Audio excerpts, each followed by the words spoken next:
In this video, it will show you step by step how you can download CapCut to your laptop or PC just in few seconds. This will be an easy and quick tutorial, so let's get started. So to download CapCut for free to your laptop, what you need to do, just go to Google, okay? Open your Google homepage like this and click over here on the search and search for CapCut download PC, okay?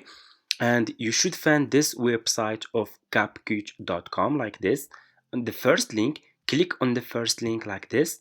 So just click on the first link and it's gonna take you to this page over here. It's really super easy, guys. So what you will do next, you should see download for free, okay? So you just need to click over here on download for free and CapCut will be download to your laptop. Then you can go and click on your CapCut file and you will click on install and CapCut will be installed in your laptop. Then you can go and start using CapCut to edit your videos. It's really super easy, guys, and it's easy, and that's how you can download CapCut to your laptop.